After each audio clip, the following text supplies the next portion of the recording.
সাংবাদিক ভাইরা, আমরা আপনাদের সর্বোচ্চ অফিসারের দৃষ্টি কামনা করছি। আমরা ওনাদেরকে সময় দিয়েছি, ওনারা আমাদের কামনা নাই। আমরা এখানে এসেছি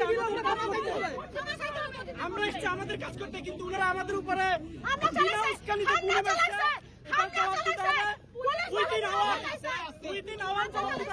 আমরা পুরো সাংবাদিক সমাজ পুলিশকে বয়কট করবো। আমরা